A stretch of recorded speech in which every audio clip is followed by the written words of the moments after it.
It's one of the most talked about races of the 2020 campaign. Who will fill the vacant seat in North Carolina's 11th District House of Representatives? Madison Cawthorn, considered a rising star among Republicans, is promising to bring fresh ideas to Washington. It's time for term limits. Time to shake up Washington, D.C. Democrat Moe Davis is running on experience and his military record. We need leadership that puts country over party. It's a race that's gotten national exposure, primarily because the Republican who held the office, Mark Meadows, is now President Trump's White House Chief of Staff. The stakes are high, and you get to decide who takes the prize. Tonight, we present to you the NC11 debate.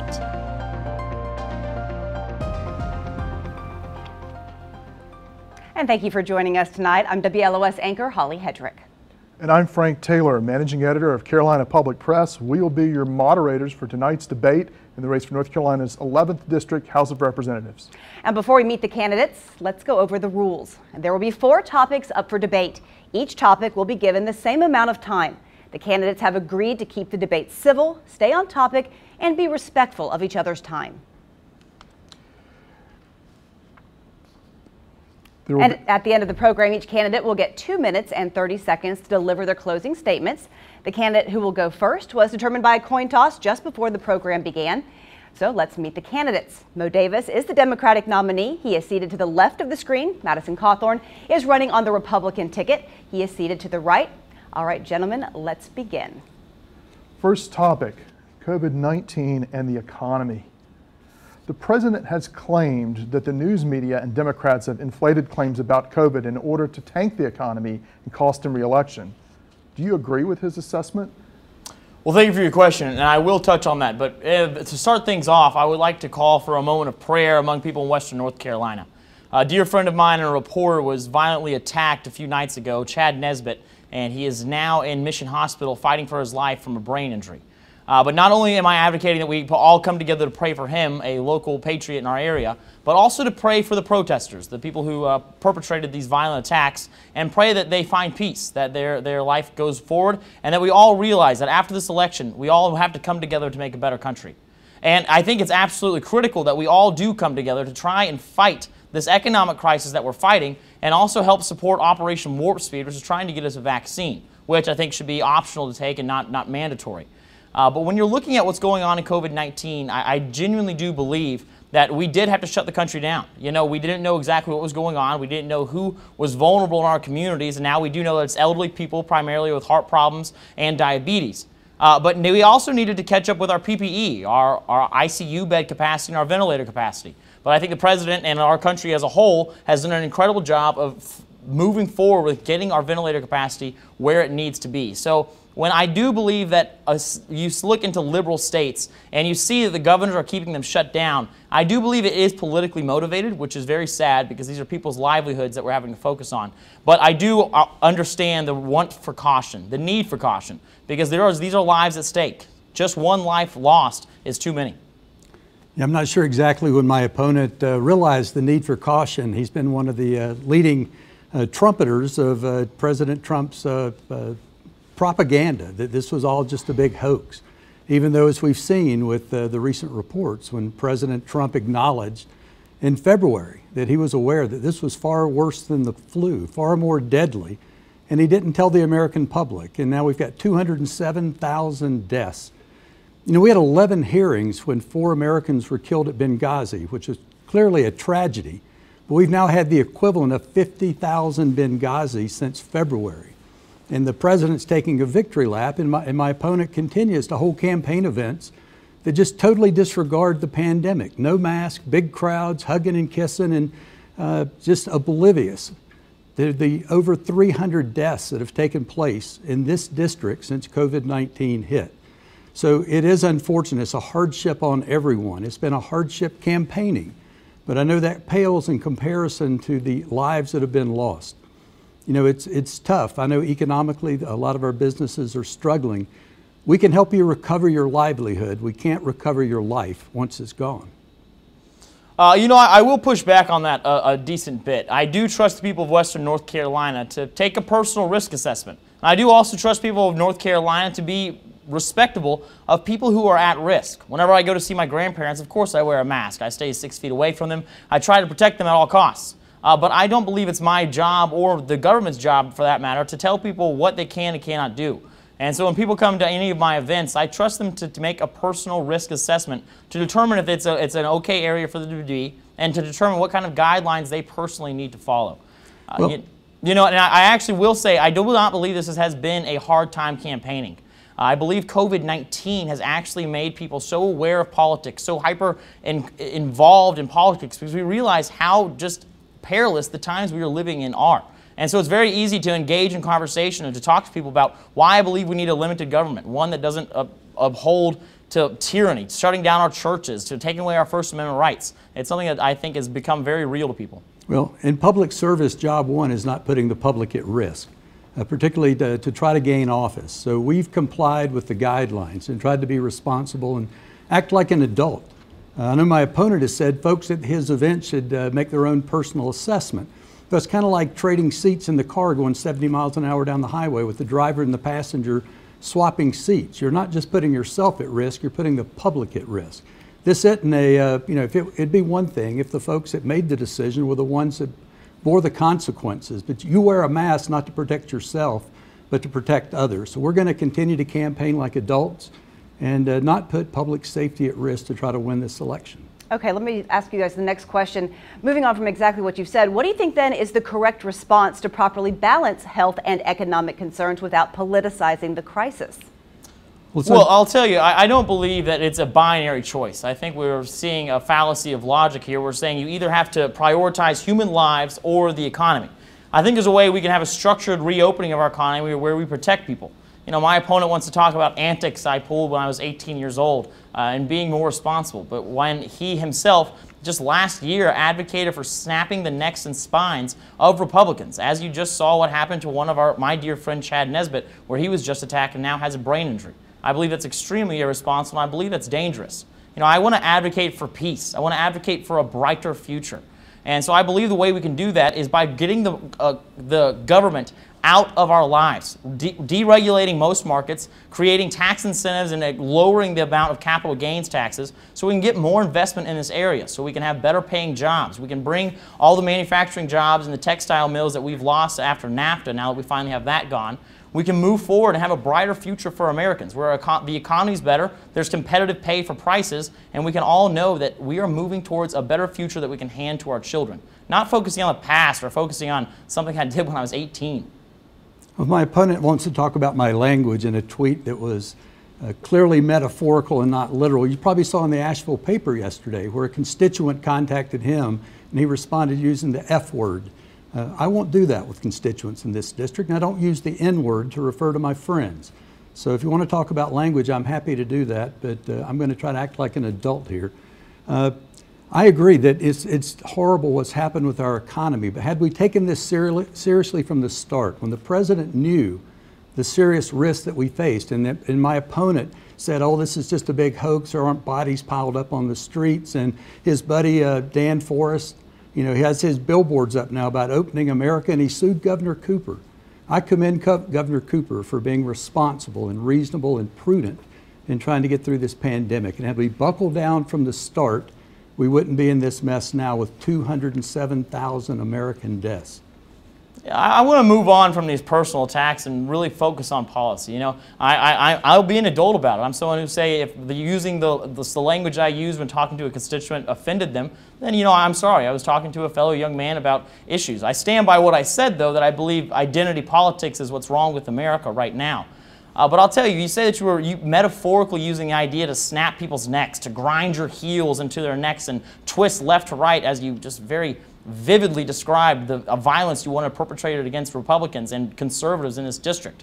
But you said you've only done that once, whereas you've done that 5 separate times, all about different occasions, all throughout the years. And I believe that's violent and that's terrible. And I have to advocate that we move on to policy. I'm going to stop you right there, Madison. We don't have much time left on this topic. I would like to address this allegation about my language, since he's brought it up. It has nothing to do with the topic we were discussing. But again, you were involved in sports. It's like the coach at halftime telling you to get out there and kill them. It doesn't mean literally do it.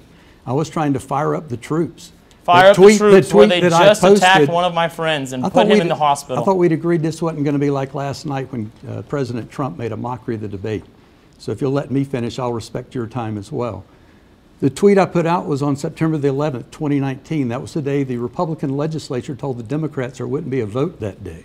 And then after the Democrats left, they held a vote to override the governor's veto. It came the day after the special election in the 9th Congressional District that was required because of Republican voting fraud. So yes, I was angry.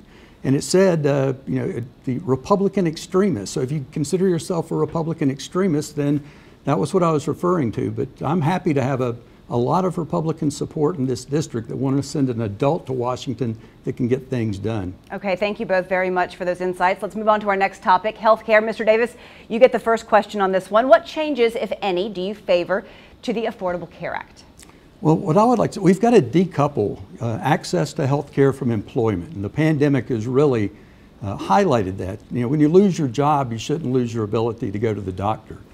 You know, we have 17 counties in this district, and all 17 of our counties, the percentage of people that have no health care coverage is above the national average. We also have the merger, you know, with HCA buying out Mission Hospital. In traveling around the district, I've yet to hear one person say, boy, I'm really happy that we now have for-profit health care. People are concerned as facilities are being closed. Women in the western part of the district have to drive 2 hours to have a baby. So what I'm advocating for is a government-funded public option.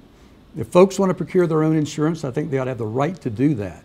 But everyone should be able to go to the doctor when they get sick and not go bankrupt when they have an accident or an illness. And we spend $11,000 a year per person in this country on health care, and we don't cover over 10% of the population. We can do it much more efficiently and effectively and cover everyone. Focus on preventative care rather than treating problems after they occur. But my opponent says this is like pizza. Even President Trump said, who knew health care could be so difficult? If it was easy, it would have been solved before now. But this ought to be, COVID-19 ought to be the impetus to quit kicking the can down the road and finally address health care and make sure that every American can go to the doctor. You know, talking about what we need to do for health care, I think Democrats, Republicans, conservatives, and liberals can all agree that the health care regulations that we have in our country right now are antiquated. They need to be updated and changed because the rules were written in 1942. We need modern solutions to modern problems. But what I advocate for is the exact opposite of what my opponent says. You know, I think we need to get government completely out of health care, allow the free market to finally reign, and allow competition to come back in. I believe when people are competing for our dollars, that means that they're going to provide better care at a lower cost, and it'll be easier to access for everyone. Because when there's incentives for people to come in and to be able to make a living for their family and also help the community, I believe Americans will rise up and do that. But my opponent's advocating to take 180 million people off of their health care. Now, I agree that we need to decouple it from employment, but I think that we need to have an option where they can go seek it out themselves and determine what they need. My opponent will say that he does not support taking away private health insurance. But when he's at a donor event with his liberal friends, as the Blue Banner reported, he said that yes, he does believe that introducing a public option will remove the entire private sector of healthcare, thus taking 180 million people off their healthcare. That's ludicrous and dangerous. What I've said was, and again, I know it may be difficult for you to understand, so let me try to explain this to you. In a perfect world, I agree. I think we should have a single-payer plan. But I'm running to represent the district, not my personal beliefs. So the district I don't think is there. And so what I'm advocating is a government-funded option for folks can go to the doctor. If they want to procure their own insurance, then they're welcome to do so. I'm proud to be endorsed by labor, by the AFL-CIO. And they've negotiated benefits that they want to keep, and I think they'd have the right to do it. What I've stated, if you're a big believer in competition, I've said that I think the private market will end up collapsing under its own weight because of the high administrative costs. 37 cents out of every dollar you pay for private insurance goes to profit, overhead, and administrative costs, not patient care. So I think we can do a better job and provide care to everyone at a lower cost than the $11,000 a year per person we're currently spending and leaving people with no insurance coverage. You know, I really detest the comment where you're saying that you have a private belief, but you'll do something different in public. You know, this is reminiscent of Hillary Clinton. This is reminiscent of elitist politics who say, well, this is what I believe, but I can't tell the public that because then I wouldn't get elected, but we'll make sure it happens.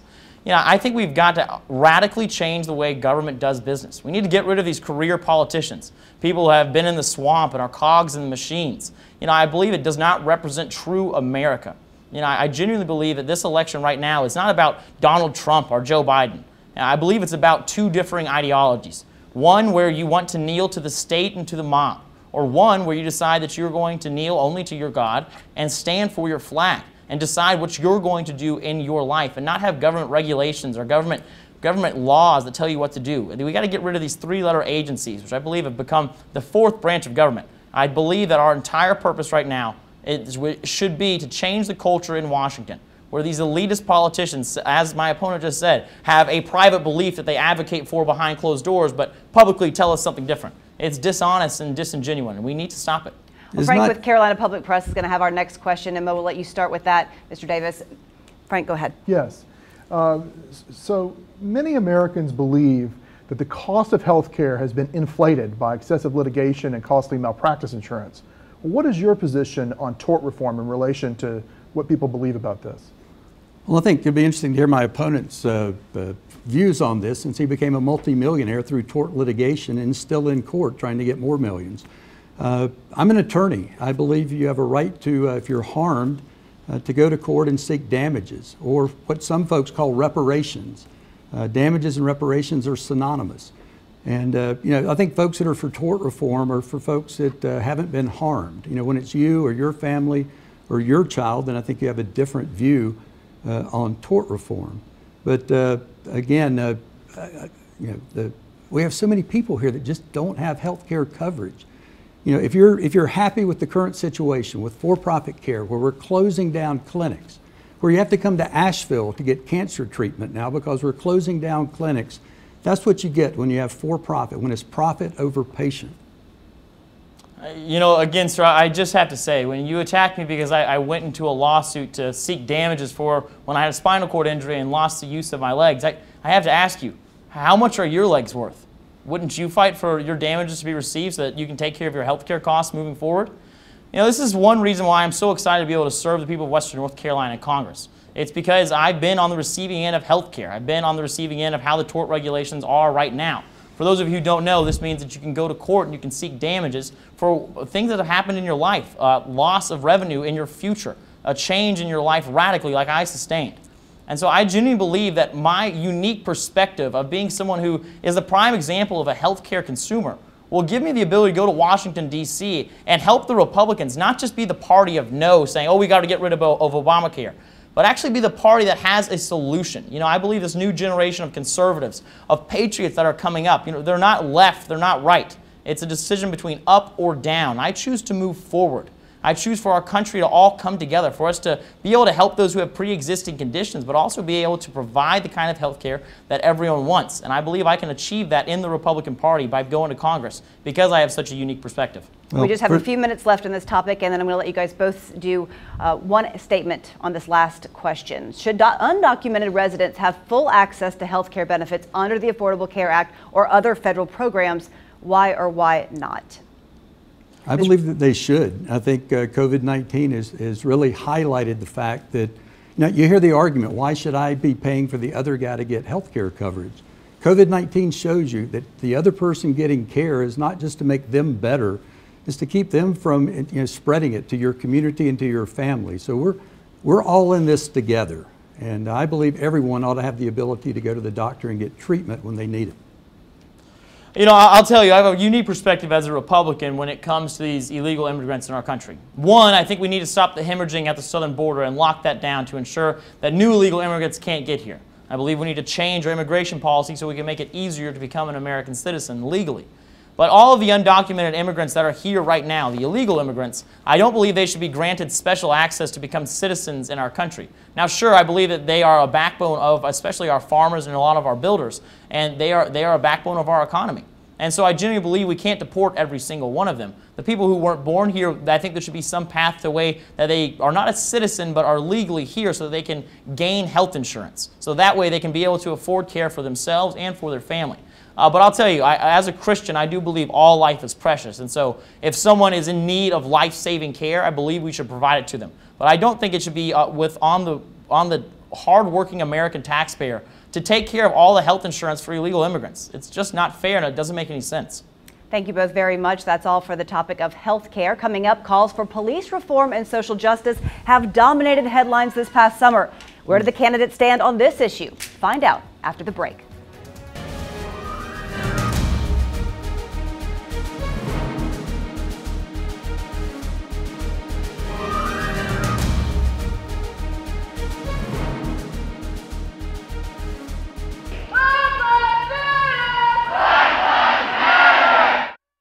Black Lives Matter protests and calls for police reform. The deaths of George Floyd, Breonna Taylor, and Ahmaud Arbery have dominated headlines here in Asheville and across the country.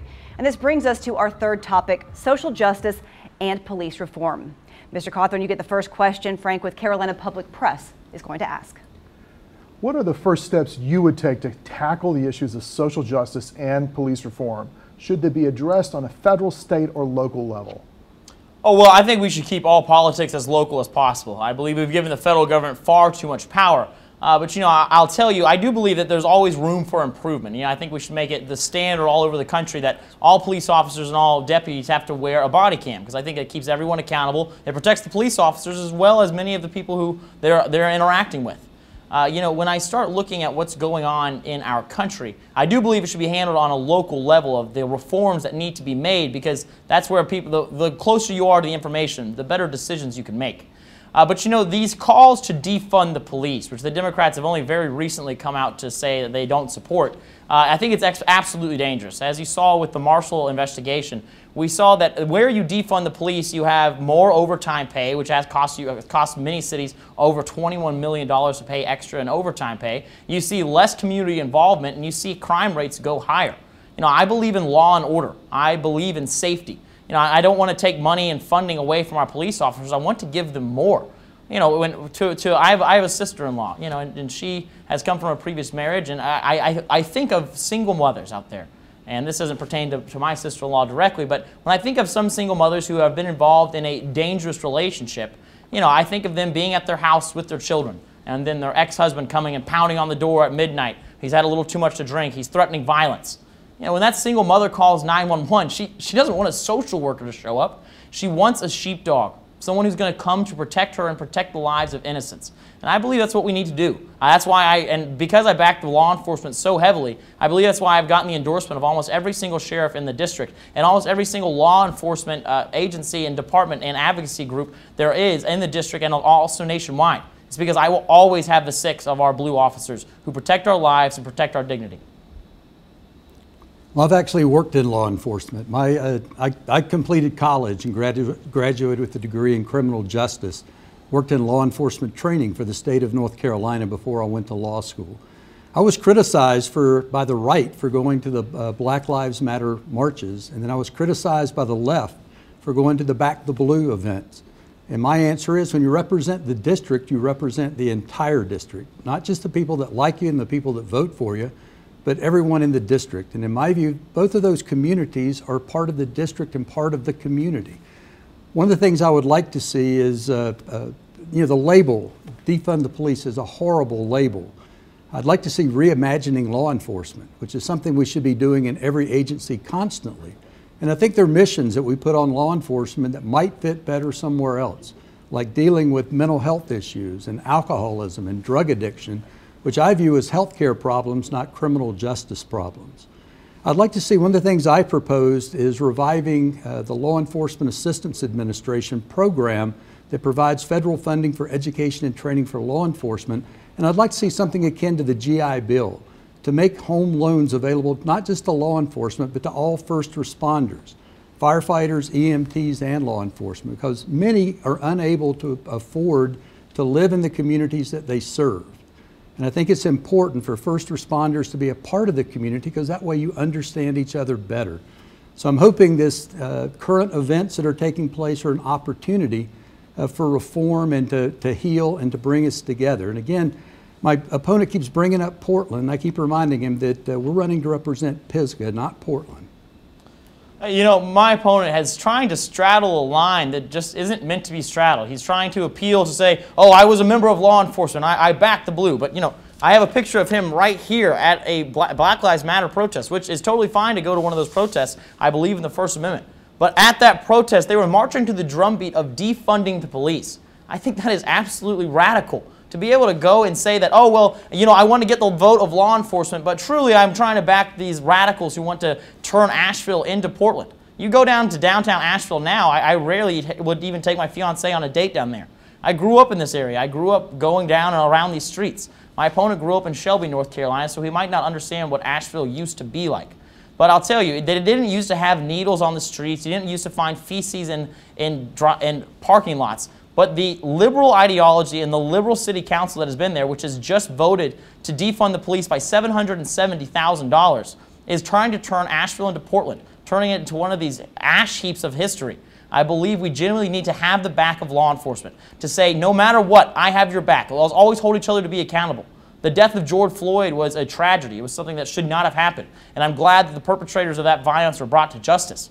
But I'll tell you, almost every single law enforcement officer I've ever met, every encounter I've had, and according to statistics, law enforcement officers care about our lives. They very rarely ever act maliciously. And to go to a rally where they're marching to the drumbeat of defund the police is absolutely despicable. And it's a spit in their face. And this is the new voice of the Republican Party who wants to bring people together and represent everyone in the district. We need to address the problems that people are out there demonstrating about, exercising their First Amendment right. I've never condoned violence that takes place on either side, but people do have a right to express their opinions about grievances that they have that I believe are legitimate grievances. Let's move on to the next question. As you're talking about this subject, as protests continue to turn violent across the country, and just 1 week ago right here in Asheville, how would you propose getting protests and riots under control? Do you support the deployment of the National Guard in American cities? We'll start with you, Mr. Davis. Well, I think it's up to the governors to decide whether to use the National Guard. I oppose federalizing, as you saw President Trump do with the demonstrators at Lafayette Park. We had the military, which I served in the military for 25 years, and to see the military used to fire tear gas at American citizens so he could walk over and have a photo op with an upside down Bible in front of a church, that's not America. And I think my opponent and the president and folks on that side, their whole strategy is to stoke fear and division and pitch this notion that if you're not with us, then things are going to be bad. But I believe we work best when we work together. That's what we do in the military. In the military, you don't ask, are you a Democrat or Republican? It's about getting the job done. And I think that's what we ought to be doing in this district, healing and working together, not sowing division like my opponent does with this white nationalist stuff. You know, I have to say thank you, actually, someone that might surprise most people, is Anderson Cooper at CNN, for having the Anti-Defamation League to come on to his show to say they find absolutely no correlation that I am a white supremacist or I'm some kind of Nazi sympathizer. Man, I've got to tell you, I'm not a racist. It's getting tired of you spouting this lie. Another lie is when you say that you don't advocate for any kind of violence. I mean, everyone I'm sure has seen this tweet, but you literally tweeted, say, screw they go low, we go high. When North Carolina GOP, meaning Republicans, extremists go low, we stop their scrawny pacing next with our heels. We could go on and on. It's a disgusting display of advocating for violence. And as you just said, Heidi, we have seen that violence take place here in Western North Carolina. My prayers and my thoughts and my well wishes are with Chad Nesbitt as he recovers. Well, but to say that I am the new voice of the Republican Party is a compliment. I'm trying to be the new voice of the Republican Party. And not just the Republican Party, but I want to say that the establishments on both sides of the aisle have failed us. It's time for Americans to come together, not label one another as liberals or conservatives, but rather label ourselves as Americans who are trying to work together to fix the divisions that we have. Well, you sound more like Strom Thurmond than a new voice. Sir, I politely ask that you don't interrupt me. What? When we're talking about what's going on inside of Asheville, I genuinely believe what needs to happen is we need to elect Dan Forrest and me into power. Because I tell you, if you have Dan Forrest and myself in power, you will never see a city destroyed and rioted in North Carolina. I give you my word on that. We need to act swiftly to stop these riots. When we see these peaceful protests, which I totally advocate for, turning violent, people trying to spray graffiti or to become violent towards one another, as we just saw sadly with Chad Nesbitt, we should send in our troopers to be able to stop that. And by that I mean the state troopers. I don't want the federal government involved inside of our states. I think that is expanding federal government power, which is something I want to limit. If my opponent and Dan Forrest were concerned about public safety, they wouldn't be having these mega events with no mask and no social distancing. They don't give a whit about public safety. It's about obtaining power. That's all they care about. Again, my opponent advertises on WND, which is noted for being a white supremacist-backed site. The Proud Boys. Last night the president said, was it stand back and stand by? Have you denounced him for doing that? I'm not denouncing the president, but sir, if you want me to denounce white supremacists, I do that absolutely. I'm engaged to be married to a biracial young woman who's incredible. My children will be biracial. And I tell you, if you want to be a white supremacist and try and threaten their life, you'll have something else coming for you. But I'll tell you, I think that we need to stop focusing on these policies. You're focused on what websites my team is advertising on. You're focusing on the enthusiasm of our events. But what we need to be focused on is what Heidi was talking about. Okay, I'm going to interrupt you both. Go ahead, ma'am. And let's move on to our final topic this evening, which is the environment, something that's very important to a lot of folks here in this district. Mr. Davis, you will get the answer first. Where do you stand on climate change and global warming? And what do you view as the most pressing environmental issues we face today? I believe in science and I believe in facts, and I believe that climate change is real. And we need to be addressing it. We should have done it before, and we need to be doing it now. You know, when I was in the military, I joined in 1983, and the military has always considered climate change to be a national security risk. As we have famines and displacement, those are issues we're going to have to deal with. And we can be taking action now to try to mitigate the damage that we've done. I'm a big believer in green technology. My wife and I have just built a house and we put in solar. We got our power bill for the first time last month since we've moved in, and our bill was $16. So we made as much power as we used. I think North Carolina, Western North Carolina, has an opportunity to be the epicenter for alternative energy. North Carolina is #2 in solar energy production. We got to be capitalizing on that and making us the epicenter for alternative energy and getting away from carbon fuel. You know, I'll tell you, I believe that Republicans for too long, like I was saying with healthcare, have been the party of no, have approached climate change with timidity, have not truly engaged, whereas I believe we should. You know, I agree with how the Republican Party is starting to shift now to say that climate change is not a hoax. But I'll tell you what the Democrats support in the Green New Deal, it's a joke. It puts the lobby of $15 an hour minimum wage and making sure that we have health care, Medicare for all, above the interest of protecting our environment. You know, I'm a hunter. I was raised in these woods. I've gone through the Smoky Mountains more times than I can even count. But I'll tell you, as I've done that, it gave me a true compassion, a true love for our environment. And I want to be a green conservative. Someone who goes out and says, yes, we do need to have forest management. We should bring timbering back into North Carolina. Allow our mills to reopen in our western counties. Unfortunately, they've been denied. But as we see what's going on in California with these liberal ideologies of just letting the wilderness be, I don't think that's what we need to do. You can see that's caused so many wildfires. What I think we need to be is, as we're called to in Genesis, is to be stewards of the earth, to have a plan to affect real change for our climate. And you know, I believe the way to do that is, yes, we need to always make sure we have energy independence. And it's not a binary choice between economy or a clean environment. I think that free economies tend to be clean economies. I'll tell you, no government regulation ever created Elon Musk. I think we need to advocate for these innovators to come in, to bring more nuclear power into our country, which I think is a great clean alternative. And the nuclear waste that's being deposited from it, I believe now that we found with the power of science, of being able to mix it with molten glass, which removes a significant portion of the danger of it. And so I think we need to start shifting our economy more towards nuclear power, more towards solar power, something where we can be energy independent and a net exporter of energy for the entire world. It's good for the economy and it's good for the next generation, which I represent. You know, it's interesting that my opponent's become an advocate for nuclear power and for fracking, which happened to come after a super PAC is dumping $1 million into this district to try to buy the election for him.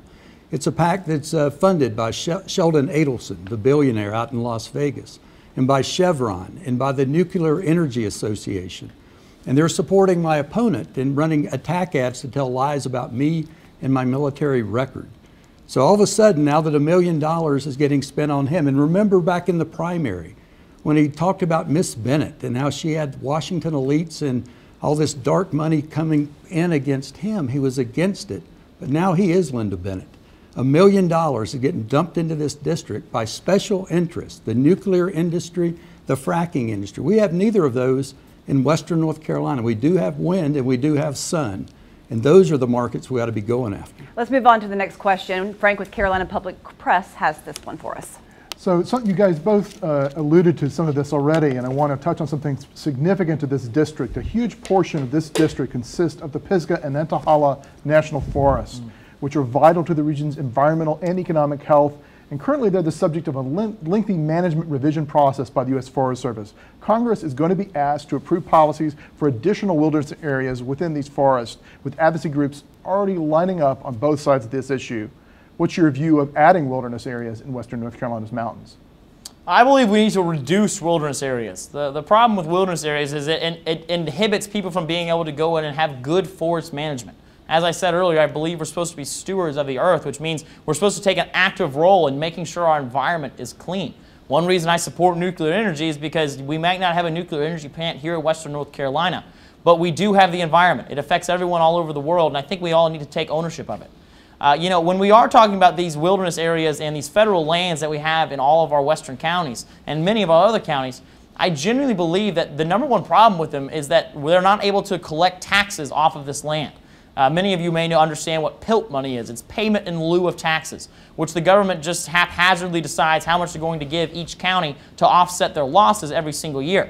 But if any of you have studied Dave Ramsey's financial foundations, then you know that not being able to budget, not knowing what your income is a sure way to find yourself in poverty.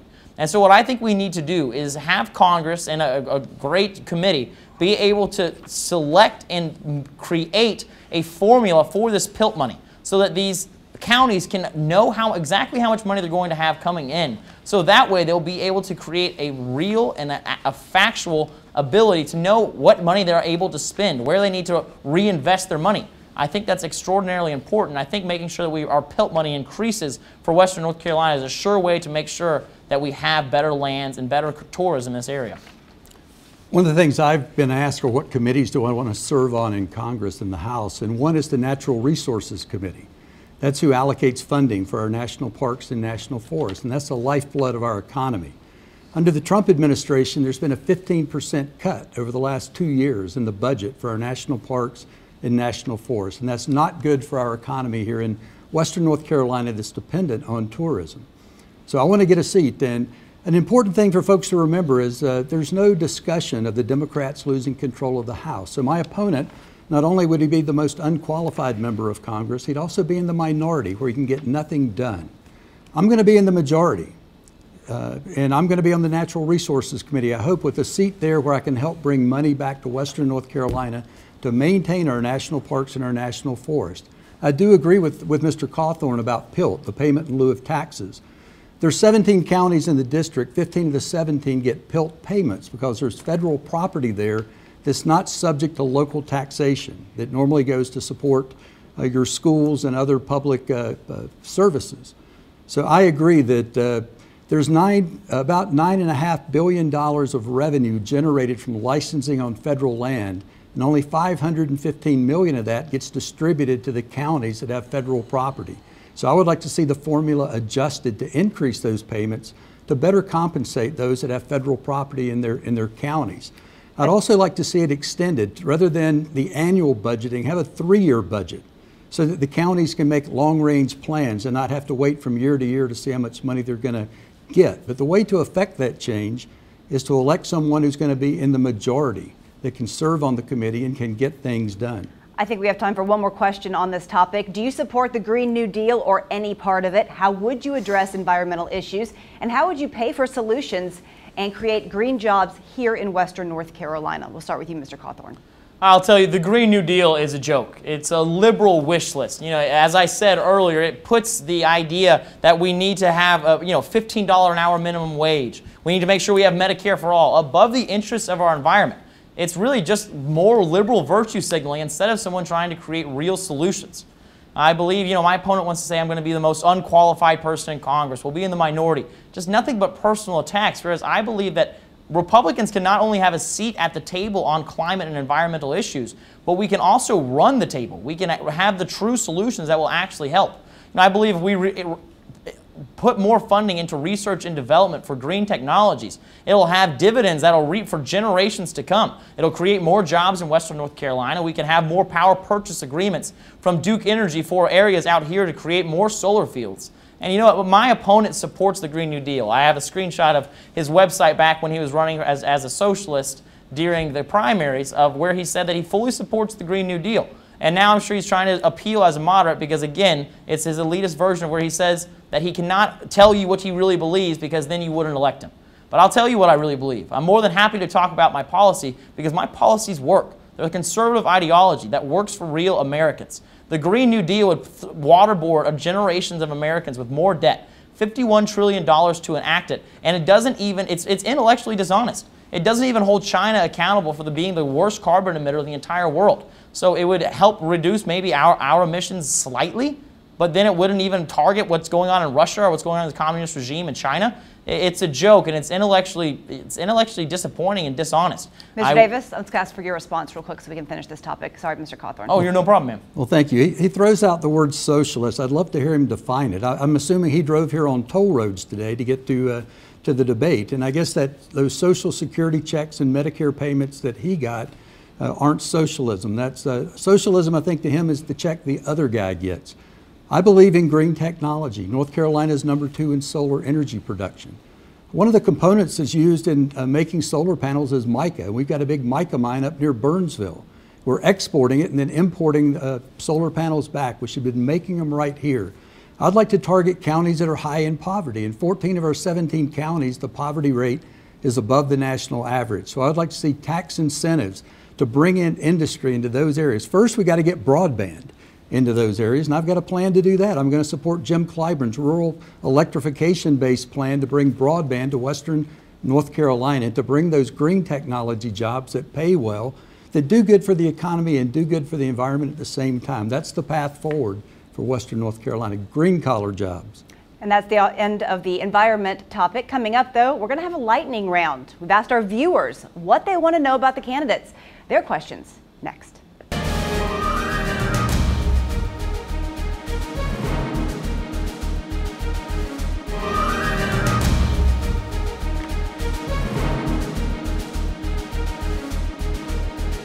We are back now with the final part of our debate with the 11th District Congressional candidates, Madison Cawthorn and Moe Davis. We call this portion of the debate our lightning round. We asked our viewers to send us questions. Let's begin with question number 1. Frank from Carolina Public Press is going to take that one for us. Thank you, Holly. What is the biggest challenge facing K-12 public education, and how will you address it? I believe the largest challenge facing K-12 public education is the Department of Education in Washington, D.C. I believe that we need to send the power back to the states and back to local municipalities. I don't think that there's any reason some Washington bureaucrat should be standing between a parent and a teacher so they can decide what's best for their student. I believe the best way to do this is to get more funding and more paid jobs, which I am very proud to say that the Republicans have done in the North Carolina House. Well, my opponent has no experience in the public education system. I went first grade through 12th. He was homeschooled, so he's never spent a day in public education in North Carolina. You talk about defund the police. The Republican legislature has been defunding public education. I was out in Cherokee. There was a lady there who's a school teacher, and she said she drives over into Georgia now, 15 minutes away, because it pays $10,000 a year more than it does in North Carolina. My opponent describes public education, as liberal indoctrination. I've got family members who are career educators, and I think they take offense to that. They were there to educate, and that's what public education is for, and I'm proud to be endorsed by the North Carolina Association of Educators. Question number 2. The acting Department of Homeland Security Secretary said during his confirmation hearing that white supremacists have become the most persistent and lethal internal threat to the U.S. Do you agree with this assessment? And how would you address this threat if elected to Congress?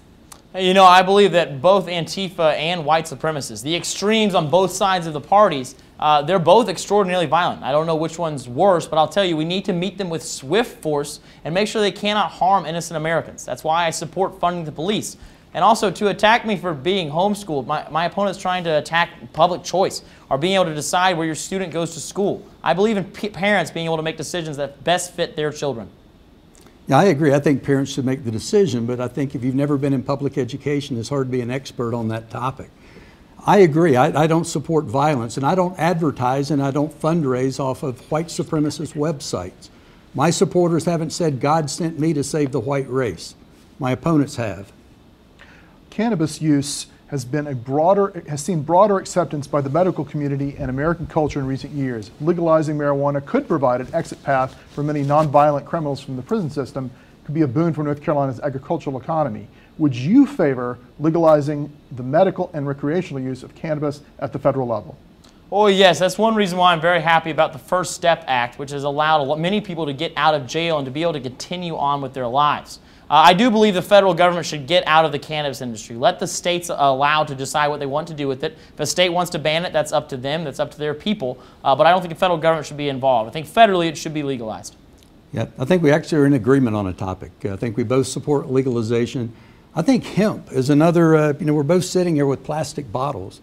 And you can make those from hemp, and it's biodegradable. So I think it's an opportunity for our farmers here in Western North Carolina to have an additional revenue opportunity, as well as clearing the criminal records of folks that were involved with marijuana. So I think we may be in agreement on a topic here. A majority of inmates in American prisons is facing penalties for nonviolent crimes. More Americans are imprisoned than in any other country in the world. What will you do to see that incarceration rates for Americans declines? Well, I genuinely believe that this is another example of the federal government becoming too powerful. There's so many regulations, there's so many laws, there's so many agencies. And, I think we need to rethink the way that we do our penitentiary systems. And, we definitely, absolutely, I think the best way to reduce these incarceration rates is to, one, getting rid of these petty crimes that send you to jail for life and brand you. And also, I think we need to give them a pathway out of this system. Once you get busted for selling drugs, then you go into the prison system, then you come out, and it's on your record. No one wants to hire a drug dealer, and so then what options do you have but to go back to selling more drugs? That's why we see so many repeat incarcerations. Yeah, I think we tend to agree here that a lot of offenses shouldn't be treated in the criminal justice system. I think a lot of the issues that get people sent to prison we ought to be treating as healthcare problems, not criminal justice problems, and helping folks get reintegrated into society. I think one of our problems is my opponent is big on free markets, and the other side has tried to privatize everything, from schools to prisons to VA healthcare to the post office. Private prisons are there to make a profit, and you don't make a profit unless you have a body in the bed. So there's an incentive to keep pushing people through the system and put them in those beds. I think that's an inherently governmental function. It shouldn't be a for-profit system. What are your views on medical freedom, especially mandates for vaccines conflicting with a person's faith or health history of adverse effects? We should absolutely never mandate that someone has to have a vaccine. Now, I'll probably vaccinate my children with almost every vaccine because I do believe our scientists are watching out for us. I'm alive today, one, because of the many prayers I received after my accident, but also because of the skilled hands of the doctors and the exemplary advances we've made in medicine. So, I believe that we should allow people to make their own decisions, though. No government mandates to do this. That seems illegal and it seems tyrannical, which is what I stand against.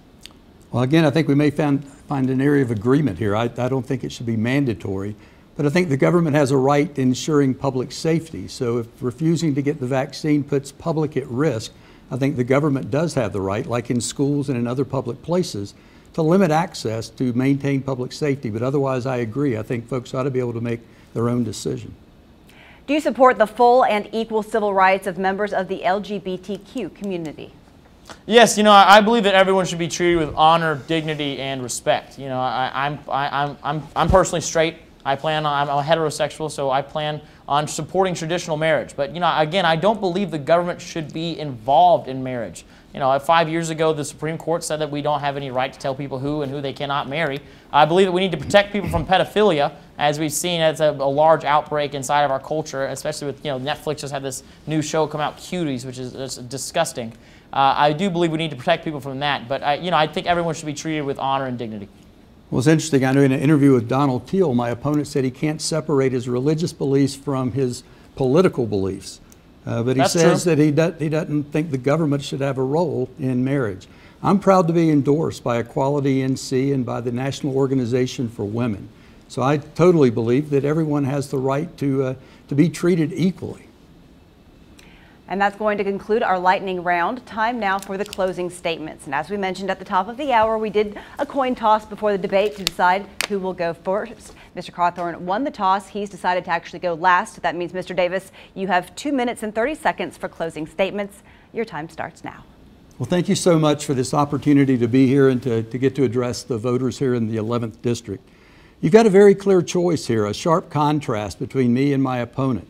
And I was born in North Carolina, raised here and educated here. I grew up in a home where my grandmother lived with us. She was a Baptist Sunday school teacher at the First Baptist Church, and she's the lady that raised me. You know, people ask about what your moral center is. My grandmother's been dead longer than Mr. Cawthorn's been alive, but in my life, whenever I'm facing a decision, I often ask myself, what would she think if she saw me do this? And that's kind of been my North Star throughout my life. I started out in the lumberyard at Lowe's Hardware, and I ended up retiring last year as a judge at the U.S. Department of Labor. It was the North Carolina public education system that gave me the training and education I needed to get a good start in life and to prepare me for the challenges I faced, serving 25 years in the military, being a law professor at Howard University, working for Congress as a senior specialist in national security and advising 8 committees in the House and the Senate, and then serving as a judge. So I'm a big believer in public education and will support it wholeheartedly. You know, the truth of the matter is, you know, for folks that still believe in facts, we're behind. When I grew up in North Carolina, I was proud of this state. We leaned into the future and embraced it. We had good roads and good schools and Research Triangle Park before anybody ever heard of Silicon Valley.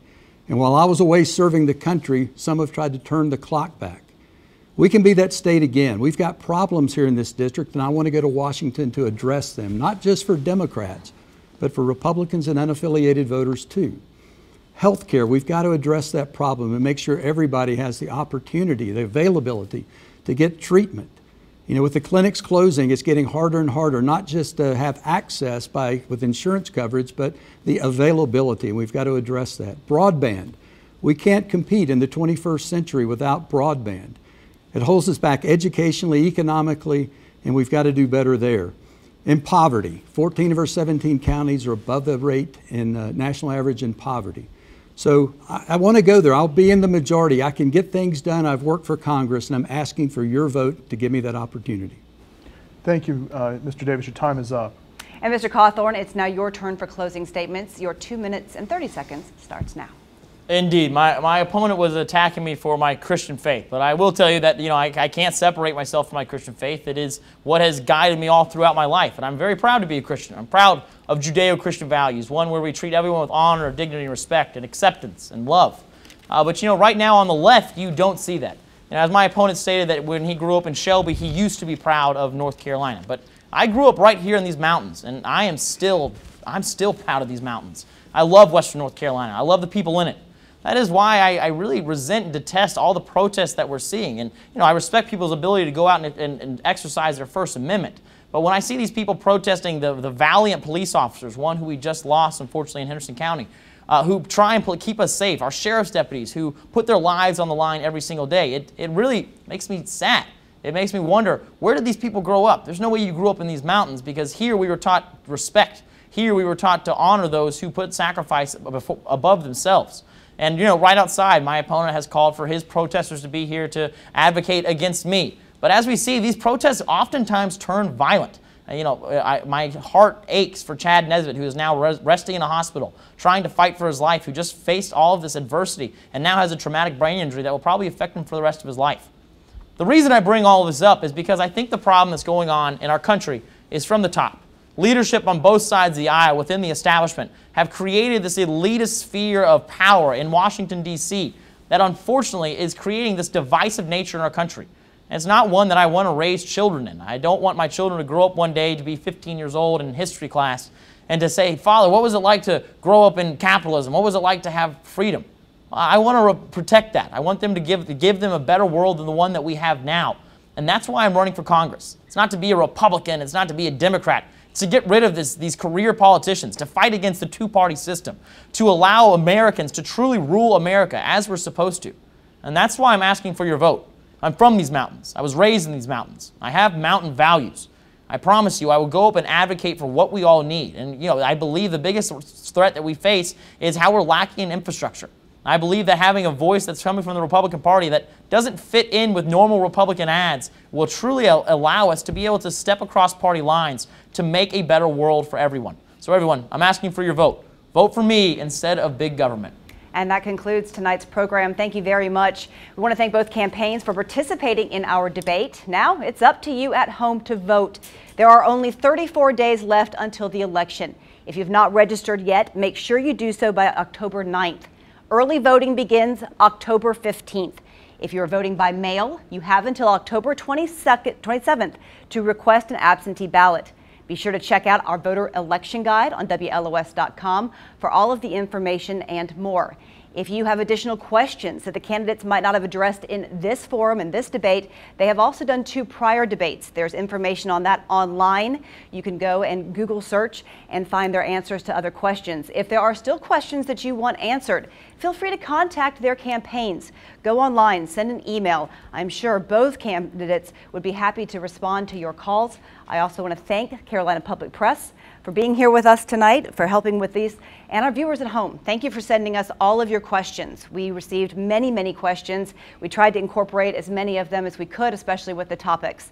Again, thank you everyone for watching. Thank you everyone for being here at the WLOS studios. Have a good night.